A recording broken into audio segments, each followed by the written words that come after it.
ठंड में गरीब बाप की 5 बेटियों की विदाई।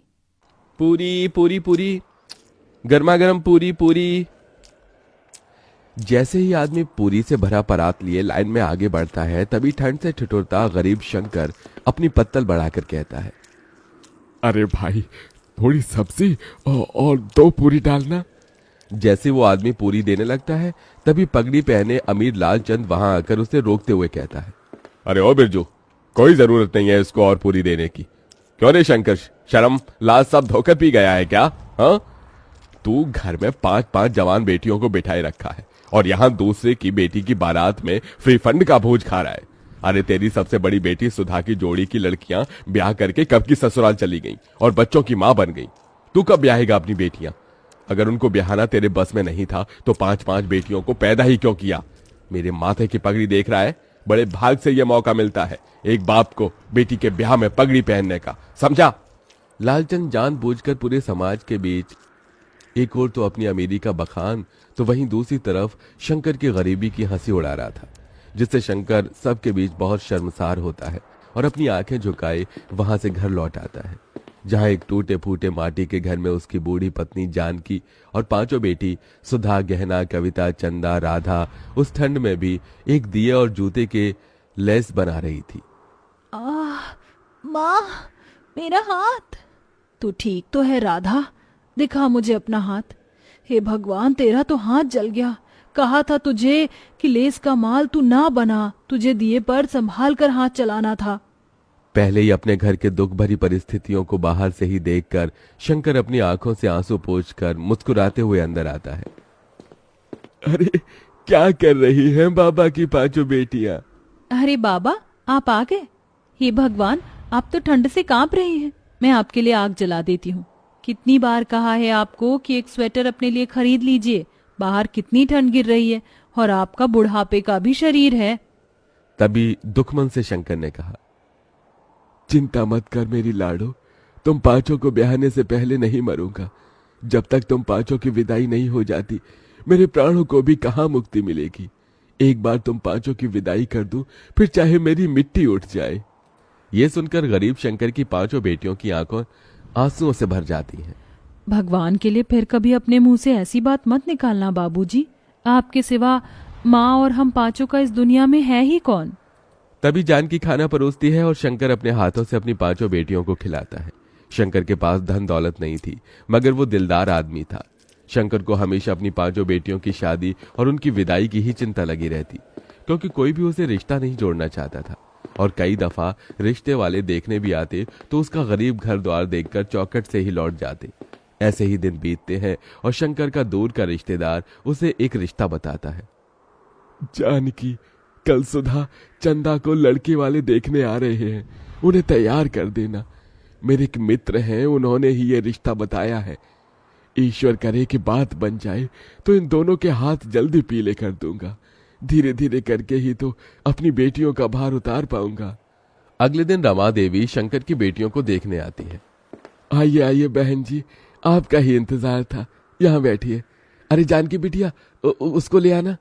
सुधा और चंदा एक बड़ी ही पुरानी सी बनारसी साड़ी में सादगी के साथ आती है और चाय नाश्ता परोसती है। तभी रमा देवी कहती है, देखो भाई साहब, बेटियां तो मुझे आपकी दोनों ही पसंद है, मगर दहेज भी लगेगा। मेरा एक बेटा बैंक में भले ही चपरासी है मगर सरकारी है, और दूसरा बेटा सरकारी नौकरी की तैयारी कर रहा है। दोनों का ज्यादा नहीं तो 10 लाख दे दीजिए। दहेज की बड़ी रकम सुनकर गरीब शंकर चिंता में आ जाता है। माफ कीजिएगा बहन जी, मैं इतना तो नहीं दे पाऊंगा। एक बेटी होती तो जोड़ जाड़ कर कहीं से भी पैसे भी दे देता, मगर मेरी 2 बेटियों के बाद 3 बेटी और हैं ब्याहने को। मगर ये इस गरीब पिता की जुबान है, मुझसे जितना बन पड़ेगा मैं दूंगा। मैं दोनों के लिए 5 लाख तक दहेज दे दूंगा, और फिर बारात का खर्चा भी तो देखना है। रमा रिश्ता पक्का कर देती है। उसके जाने के बाद चिंता से भरी जानकी ने कहा, अजी 5 लाख रुपए कहाँ से लाकर देंगे आप? कुछ सोचा है? अरे खेत बेच दूंगा जानकी, 4-5 लाख रुपए तो मिल जाएंगे। कम से कम मेरी 2 बेटियों की विदाई तो हो जाएगी। लेकिन बाबा, खेत बेच दोगे तो खेती कहाँ करोगे? मजदूरी कर लूंगा। वैसे भी गरीब लोग लेबर माटी में लगे हुए हैं। बस तुम पांचों अपने घर द्वार चली जाओ। बेटी की विदाई के लिए मजबूर होकर शंकर अपना खेत बेच देता है, जिसके बदले उसे केवल 2 लाख ही मिलते हैं। पैसे कम पड़ने पर वो अपना घर भी गिरवी रखकर दहेज और बारात का सारा इंतजाम करता है। रमा बारात लेके आती तो है। सभी बाराती ठंड के गर्म कोट, जैकेट, स्वेटर पहने आते हैं, तो वहीं गरीब शंकर धोती और पतले पुराने से कुर्ते, जो कि जगह जगह से फटा होता है, उसमें ठिठुरता हुआ हाथ जोड़े बारातियों का स्वागत करता है। मगर एकदम से रमा की शर्त पलट जाती है।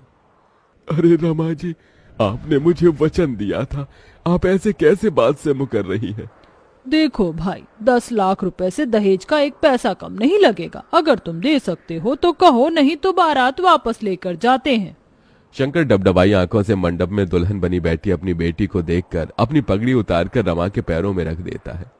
मैंने अपनी इज्जत आपके पैरों में रख दी है, दया कीजिए। अगर ये शादी नहीं हुई तो लोग मुझे और मेरी बेटियों को जीने नहीं देंगे। रमा पगड़ी को पैर मारकर चली जाती है, तो वहीं समाज भी शंकर पर थू थू करने लगता है। तो वहीं कुछ दिन बाद कर्जदार भी उसका घर तक छीन लेते हैं और अब शंकर अपनी पत्नी और 5 बेटियों के साथ ठंड में सड़कों पर भटकने लगता है और सब एक कचरेदान के पास आकर पाइपलाइन में रहने लगते हैं। अगले दिन शंकर ठंड में भी काम ढूंढने निकल पड़ता है। बाबूजी, आप कहाँ जा रहे हैं? काम ढूंढने जा रहा हूँ। मगर बाबा, बाहर इतनी ठंड गिर रही है। अगर ठंड देखूंगा तो जीवन भर भी इस गरीबी में तुम 5 की विदाई नहीं कर सकूंगा। पिताजी, अब हम 5 भी आपके साथ मेहनत करेंगे।